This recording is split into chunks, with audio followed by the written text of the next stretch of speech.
Having the right tools for the job makes sense in every part of life, and running is no different.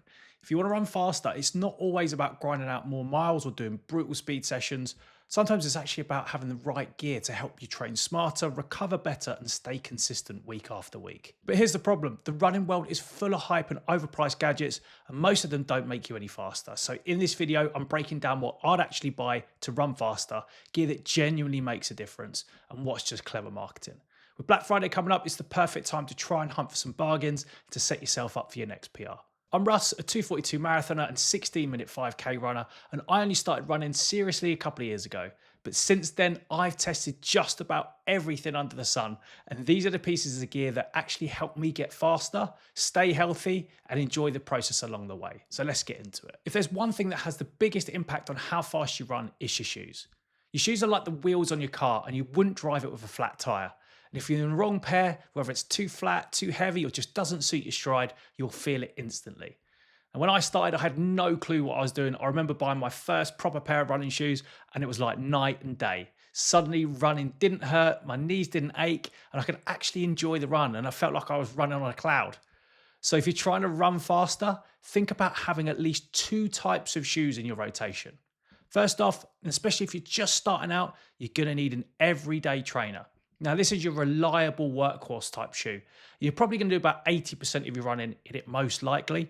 Your easy runs, your long runs, your recovery runs. So you're looking for something durable, cushioned, and comfortable that keeps you consistent, which is essential if you want to get faster. Some of my go-to recommendations right now, the likes of the Asics Nova Blast 5. They're bouncy, lightweight, really fun to run in. The Hoka Max 6, they're smooth, stable, great if you're going to be doing some higher mileage especially. Then the Saucony Ride 18, they're one of the most balanced daily trainers out there. Nike have just brought out the Vomero 18. They're super soft, but still quite responsive. And in my opinion, they look awesome too. Then you still have the GOAT of the daily trainer in the Asics Superblast 2, which are so versatile and they perform well across most types of runs. And they can even double as a faster shoe at a push.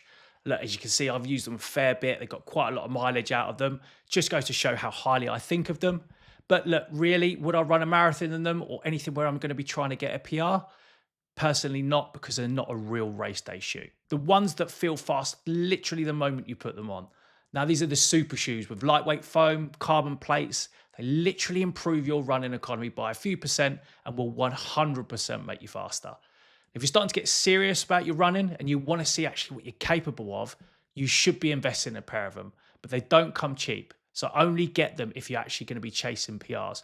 Otherwise, they're not going to be worthwhile the price tag. My top pick and probably the most well-known are the Nike Vaporfly 3s. These guys are so lightweight. They give you a lot of high energy return, which basically means that they spring you forward from the weight that you're putting through them. Again, they also look awesome, which some people might argue is more important. Now, all major running brands, they have super shoes of their own. They're all quite similar. Asics have got their Metaspeed Sky Paris.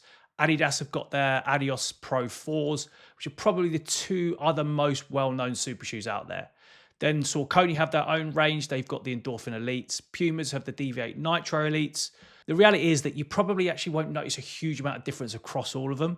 The change, though, from a daily trainer to a super shoe is so big that all of them will just feel unbelievable anyway. Now, for those of you that are starting to rack up some decent volume and are introducing tempo and threshold runs into your training, as you should be, I'd highly recommend a shoe that is a bit of a halfway house between both of them. Something that doesn't carry that price tag of the super shoe, but gives you a little bit more oomph than the daily trainer. And that will help you when you run faster paces in training, which will then help translate into faster race times when you're trying to PR. My absolute favorite for these types of runs is the Saucony Endorphin Speeds. Now, this is the 4th version, the 5th version is out, but they're just as good in my opinion. So you might actually be able to snag yourself a bargain with the 4s somewhere.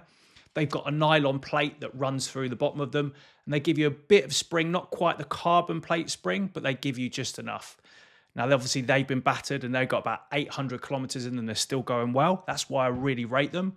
But Nike have also introduced their own Zoom Fly version. You've also got Adidas Boston 12s, which they've also got rods running through them. So they give you that same effect. When it comes to sizing, all brands size slightly differently, unfortunately. But the general rule of thumb is to size up at least half a size because your feet will swell and expand when you run, especially if it's hot.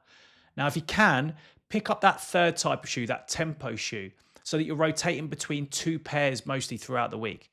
That small change alone, that can actually reduce the injury risk and also extend the lifespan of each pair of those shoes because you're rotating them. So yeah, the shoes are one of the biggest bang for your buck when it comes to running faster.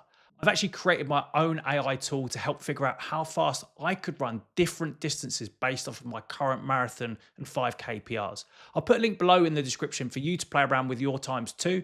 But now let's move from your feet to your wrist. And I'll be honest, when I first started running, I strapped my phone to my arm using one of those armbands and ran with wired headphones up my sleeve and around the back of my neck and hope for the best.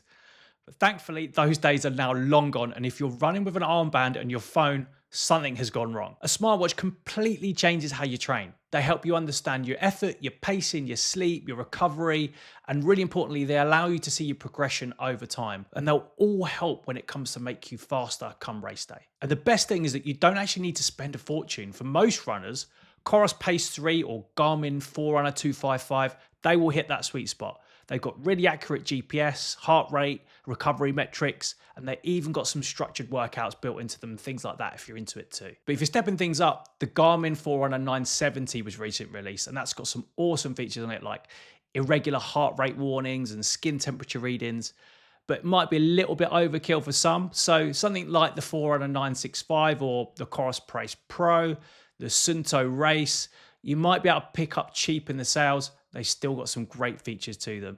So they'll tell you things like your threshold, whether you slept well enough to be pushing into your next training sessions too. Now, all of these watches, they'll give you tons of data and do most of the analysis for you in terms of how your training's going. But if you're locked into that Apple ecosystem, the Apple iWatch, that's come a long way in recent years. But for me personally, it doesn't quite match up to the accuracy and the data points that those other watches will give you. But if you're starting out, keep it simple. Don't drown yourself in data.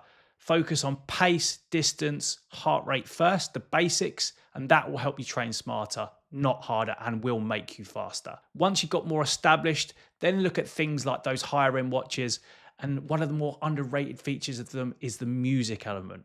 Being able to leave your phone at home, sync your playlist or your podcast straight to your watch and just run, it's an absolute game changer. Wireless headphones are an absolute must. If you run somewhere busy in the city, go with Shock's Open Run Pro 2s. They use this bone conduction technology so your ears stay open. You can hear cars, cyclists, dogs, everything.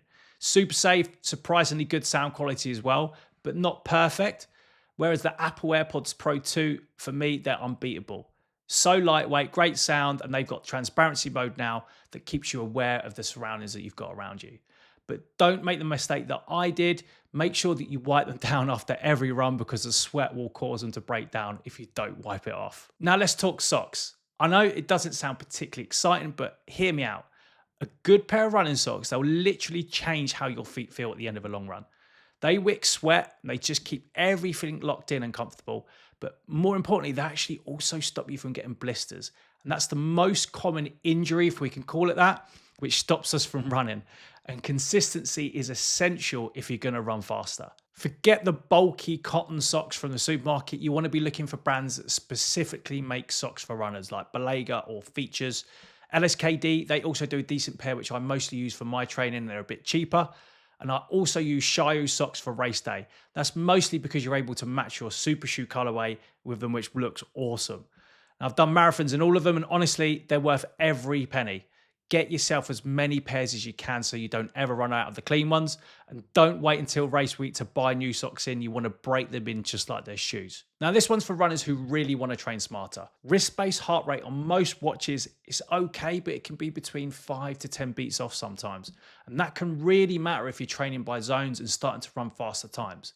A chest strap or an arm monitor, they give you real-time, accurate data to your watch that helps you nail those easy runs, your threshold work, and that will feed then into your watch's recovery analysis so that it can really accurately assess how much effort you're putting in. For most runners, a Garmin HRM Pro, that'll give you a ton of additional data. It's super accurate, as well as Coros's arm-based heart rate strap if a chest strap isn't your thing. But if you're looking for something in the bargain bucket, then maybe something like a Polar H9, it's pretty good. If you want something top shelf, Garmin have got a new HRM 600 and that will record all of your data, which means that you don't even need to go out of the smartwatch. Another benefit of accurate heart rate training is it teaches you how to dial into different paces and get used to how it feels. so you can pace races better, make better decisions around your training, which will in turn make you run faster. And if you want to get faster, you need to recover like someone who runs fast. Foam rollers, resistant bands, massage guns, whatever helps keep your body in check, use it. But the real secret isn't buying the fanciest recovery gear, it's actually using it consistently. 10 minutes a day of mobility or strength work is worth more than one epic long hour session once a week. But the ultimate recovery tool for the real keen runners out there has to be the Normatec compression boots. These things are unreal. They help improve circulation, recover faster from muscle soreness, and the massage feature helps you to flush out that lactate, which reduces the aches the next day. Now, they're out of most people's price range and probably a bit overkill for runners like us.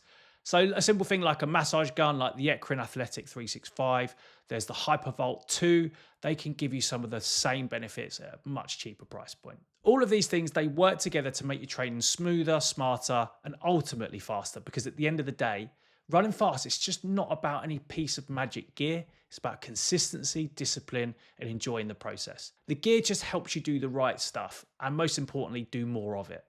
And if you really want to learn how to run fast, a great place to start is with a 5K. Watch this video to learn the secret to running at sub 20. Ta-ra.